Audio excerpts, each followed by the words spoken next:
CET senior secondary भर्ती परीक्षा का एग्जाम यदि आपने दे दिया है और अगर आपके भी 40% के आसपास अंक आ रहे हैं तो ये वीडियो आपके लिए होने वाली है। प्यारे साथियों, आज के सेशन में हम जानने वाले हैं कि सीईटी 2024 12वीं स्तर का रिजल्ट आखिरकार कब तक आएगा, आंसर की कब इसकी ऑफिशियल जारी होगी, नॉर्मलाइजेशन से क्या वाकई में कोई फर्क पड़ने वाला है, क्या नॉर्मलाइजेशन की आपकी चिंता करनी चाहिए और 40% अगर यदि आ चुके हैं तो इसके बाद हमें किसकी तैयारी करनी चाहिए, संपूर्ण जानकारी आज के सेशन में मैं आपको देने वाला हूं। प्यारे साथियों, जैसा कि आपको पता है कि सीईटी 2024 भर्ती परीक्षा जिसमें सीनियर सेकेंडरी लेवल का आयोजन अभी अक्टूबर माह में हुआ है, ऐसे में आप जानते हैं कि विद्यार्थियों को अगर इंतजार है तो वो है रिजल्ट का, क्योंकि काफी ऐसे विद्यार्थी भी हैं जिनका अभी 40% का आंकड़ा लगभग ना छूता हुआ दिख भी रहा है। क्योंकि कुछ का कहना है कि सर डिपेंड करता है नॉर्मलाइजेशन पे कि उनके अंक कितने आएंगे, क्योंकि कुछ ऐसे भी विद्यार्थी हैं जिनके वाकई में अंक देखा जाए तो 60-65 के आसपास आ रहे हैं और उनका कहना है कि सर अगर हमारे 65 नंबर आ रहे हैं तो क्या हमें आगे तैयारी करनी चाहिए, सर रिजल्ट आएगा कब ताकि हम अच्छे से तैयारी कर पाए।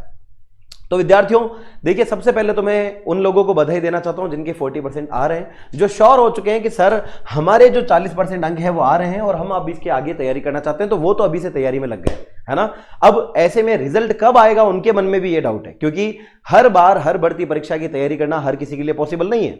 अनेकों ऑनलाइन कोर्स है, अनेक सारी ऑफलाइन कोचिंग है, लेकिन हमें किसकी तैयारी करनी चाहिए आखिरकार। अगर 40% अंक आ भी गए हैं, पटवारी की करें, कांस्टेबल की करें, एलडीसी की करें, महिला सुपरवाइजर की करें, किसकी करें, और 12th लेवल जहां पर आप देख रहे हैं एलडीसी जैसी एक बहुत बड़ी भर्ती परीक्षा सामने है, महिला पर्यवेक्षक सामने है ना, तो ऐसी भर्ती परीक्षाओं के लिए हमें क्या करना चाहिए। तो विद्यार्थियों देखिए, सबसे पहला सवाल जो आपके मन में है वो है कि इसका रिजल्ट कब आएगा। प्यारे विद्यार्थियों, जैसा कि आपको पता है कि सीईटी 12वीं स्तर की परीक्षा अभी आयोजित हुई है 22, 23, 24 अक्टूबर को। 22, 23, 24 अक्टूबर को ये इसका मतलब आपको ये मान के चलना है कि इसका रिजल्ट जो है वो या तो दिसंबर माह के अंत में या जनवरी माह के पहले पखवाड़े में आ सकता है, उससे पहले कहीं पर भी ये नहीं आने वाला है। उसका एक बहुत बड़ा कारण ये भी है कि आगामी समय में दिसंबर माह में पंचायती राज के चुनाव है और अगर चुनाव होंगे तो फिर ऐसे में आप मान के चलिए कि आचार संहिता लगेगी तो दिसंबर माह का समय पूर्ण रूप से सरकार कोई काम नहीं कर पाएगी, या तो उसके पहले अगर हो जाता है तो अच्छी बात है, वरना नहीं। अब मैं ऐसा क्यों कह रहा हूं कि इसका जो रिजल्ट है वो जनवरी में आएगा। उसका एक बहुत बड़ा रिजल्ट ये भी है कि अभी तक सीईटी की अगर हम बात करें तो सीईटी के स्नातक स्तर ग्रेजुएशन लेवल का रिजल्ट नहीं आया है, उसकी ऑफिशियल आंसर की जारी नहीं हुई है, तो रिजल्ट तो सबसे पहले ग्रेजुएशन लेवल का आएगा। और ग्रेजुएशन लेवल का जो रिजल्ट है वो पूरी कोशिश बोर्ड पूरी यही करेगा कि उसका रिजल्ट नवंबर माह के अंत तक आपको दे दिया जाए। दिवाली पर आपको ये खुशखबरी दी जा सकती है कि इसका रिजल्ट हम जारी करने वाले हैं, लेकिन फिर भी नवंबर से पहले ये नहीं आने वाला है, ज्यादा से ज्यादा, है ना। और अगर बात करें 12वीं स्तर की, तो 12वीं स्तर का जो रिजल्ट आएगा वो जनवरी या फरवरी में आ सकता है, जनवरी माह के पहले पखवाड़े में आ सकता है, नहीं तो फरवरी तक किसी भी हाल में इसको जारी कर दिया जाएगा, ऐसा आपको मानना है ना। क्योंकि अगले साल पुनः नवंबर के आसपास सीईटी होने वाली है, तो सरकार पूरी कोशिश करेगी कि जनवरी तक आपको इसका रिजल्ट दे ही दे। अब ऐसे में जब रिजल्ट आएगा तो काफी सारे विद्यार्थियों को यह जरूर सुकून मिल जाएगा कि सर हाँ, हमें तैयारी किसकी करनी है हमें यह पता चल जाएगा। तो विद्यार्थियों, मेरा यही कहना है कि अभी रिजल्ट का इंतजार नहीं करना है। आपने अभी तक कई सारी कोचिंग संस्थाओं की आंसर की मिलाई होगी, लेकिन आपको मुझे पूरा पता है कि इंतजार है तो ऑफिशियल आंसर की का बिल्कुल ऑफिशियल आंसर की आ जाएगी। लेकिन ये मान के चले कि ऑफिशियल आंसर की में बहुत बड़ा बदलाव नहीं होने वाला है। विभिन्न संस्थाओं के द्वारा, जो कोचिंग संस्थाओं के द्वारा, जैसे लक्ष्य परिवार के द्वारा भी एक ऑफिशियल आंसर की जारी की गई है, ज्यादा से ज्यादा 1-2 सवाल विद्यार्थियों ऊपर नीचे होंगे, इससे ज्यादा नहीं होने वाला है। इसका मतलब अगर आपने किसी कोचिंग संस्था की, किसी भी लक्ष्य परिवार की अगर आपकी जो ऑफिशियल आंसर की है वो आपने चेक की है और अगर आपके नंबर 40% यानी कि 65, 70, 75 के आसपास आ रहे हैं, तो मेरा मानना है कि आपको आगे से अभी से तैयारी में लग जाना चाहिए।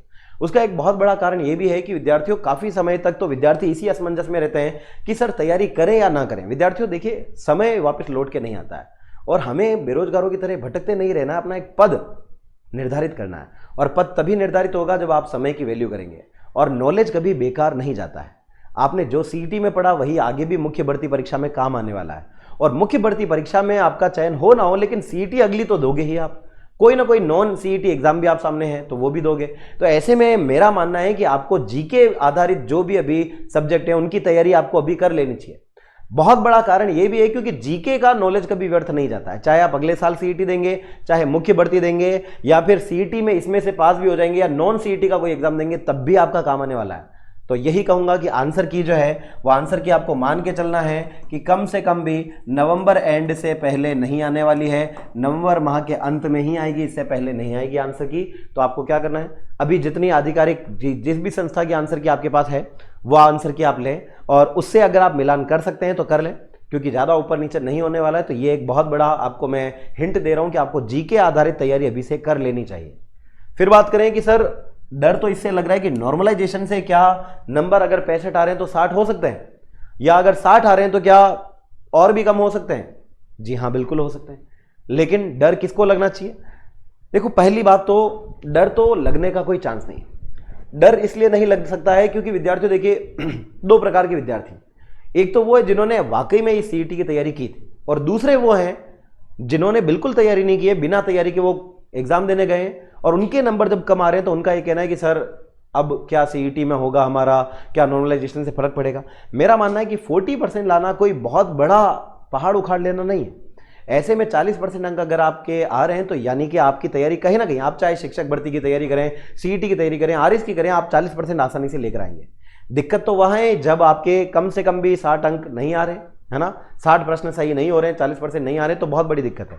लेकिन उसका भी उपाय है, चिंता ना करें, क्योंकि सरकार ने कहा है कि केवल 40% नहीं है, आपकी अगर कैटेगरी रिजर्व कैटेगरी है तो रिजर्व कैटेगरी के अनुसार आपको अलग अलग बेनिफिट भी दिया गया है। 35 से 40% कहा गया है। रिजर्व कैटेगरी में ये भी कहा गया है कि अगर आपके 50 से 55 अंक आते हैं, यानी कि 50 से 55 नंबर सवाल सही होते हैं, 35% भी आ रहे हैं, तब भी आप पात्र मान ले जाओगे यदि आप रिजर्व कैटेगरी से हो। और अगर अनरिजर्व से हो तो आपको 40% लाने जरूरी, ये भी यहां कहा गया है। तो 40% तो आपको लाने ही पड़ेंगे, और 40% लाने के लिए ज्यादा कुछ नहीं करना है, आपने जितने सवाल सॉल्व किए हैं उस पर भरोसा रखें। दूसरी बात, बोर्ड ने यह भी कहा है, तो ध्यान देना, बोर्ड ने यह भी कहा है कि जो व्यक्ति 40% लाएगा वो मेंस यानी मुख्य भर्ती परीक्षा में शामिल हो जाएगा।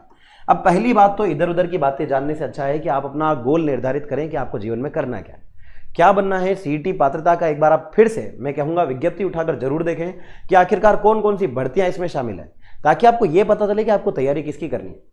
क्या उनमें भी जीके आता है? क्या सीईटी में भी जीके आता है? अगर हाँ, तो मैं कहता हूं कि जीके आधारित तैयारी अभी से कर लेनी चाहिए। हिंदी, इंग्लिश, कंप्यूटर, ये 3 ऐसे विषय हैं विद्यार्थियों जो हर भर्ती में पूछे जाते हैं। तो आपको क्या करना चाहिए, मुझे ये शायद बताने की भी जरूरत नहीं कि आपको क्या करना चाहिए। हिंदी, इंग्लिश और संस्कृत, हिंदी, इंग्लिश और कंप्यूटर को तो आज से ही मजबूत कर लें, क्योंकि आगे जो भी मुख्य भर्ती आप दोगे उसमें हर जगह पर ये आपको पूछी जाएगी, और अच्छा खासा वेटेज इनका देखने को मिलता है, और अक्सर विद्यार्थी यहीं अटक जाते हैं। तो मेरा तो यही कहना है कि 40% की चिंता छोड़ करके जीके की चिंता आपको ज्यादा करनी चाहिए।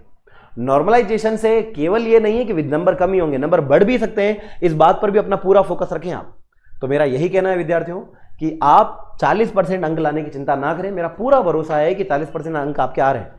जिसके ऑलरेडी ये पता है, जिसको लगता है कि सर सारी आंसर की मिला लिए फिर भी 40% नहीं आ रहे हैं, तो वो विद्यार्थी फिर से सीईटी की तैयारी करे। वरना अगर जिसके 40% से ऊपर 65 के आसपास भी नंबर आ रहे हैं, तो मेरा मानना है कि उसको तैयारी में अभी से लग जाना चाहिए, और वो भी मुख्य भर्ती परीक्षा में जीके आधारित तैयारी कर लेनी चाहिए। रिजर्व कैटेगरी से आए तो कोई दिक्कत वाली बात ही नहीं।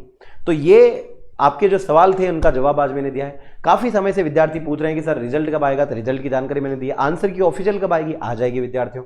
नॉर्मलाइजेशन से फर्क पड़ेगा, बिल्कुल पड़ेगा। कितना पड़ेगा? ज्यादा नहीं पड़ेगा, 5 से 10 नंबर ऊपर नीचे होंगे, इससे ज्यादा नहीं होंगे। तो क्या करना है अभी आपको पता है ना, अभी से तैयारी में लगना है, अपनी तैयारी शुरू करनी है, और अपनी मुख्य भर्ती परीक्षा के लिए आज से ही आपको एक सर्वश्रेष्ठ संस्थान का चयन करना है। और आपको पता है कि आपका अपना परिवार, आपका अपना संस्थान लक्ष्य परिवार हमेशा से आपके लिए प्रतिबद्ध है। अगले साल भी सीईटी आयोजित होगी, इस बार ना सही कोई बात नहीं, अगली बार फिर से आपको पात्रता मिलेगी, क्योंकि ये केवल पात्रता परीक्षा है जिसका आयोजन हर साल होने वाला है। तो आपसे यही कहूँगा, कोई बात नहीं, अगर सिलेक्शन नहीं भी हो रहा है तो कोई दिक्कत वाली बात नहीं, क्योंकि कोशिश करना कोई व्यर्थ बात नहीं होती है। किसी ने क्या खूब कहा है कि कोशिश कल हल निकलेगा, आज नहीं तो कल निकलेगा, है ना। तो प्यारे विद्यार्थियों, कोशिश जारी रखें, क्योंकि भगवान भी उसी का साथ देते हैं जो अपनी प्रयास निरंतर करता है। ऐसा ना सोचे कि एक भर्ती में अगर चयन नहीं हुआ है तो बस हो गया हमारा, आज के बाद हम किसी की तैयारी नहीं करेंगे, ऐसा नहीं सोचना है। काफ़ी विद्यार्थी वो भी हैं जो काफ़ी लंबे समय से तैयारी कर रहे हैं, तो सोच के देखें क्या उनके सपने नहीं हैं। हर विद्यार्थी सपना देखता है, लेकिन सपना उसी का पूरा होगा जो अपनी पढ़ाई और अपने प्रयासों में निरंतरता को लाएगा। तो अपने प्रयास जारी रखें। आपको और भी कोई डाउट है तो मुझे वीडियो खत्म होने के बाद कमेंट करके जरूर बताएं, मैं आपके सहयोग पूरा देने वाला हूं। Thank you so much.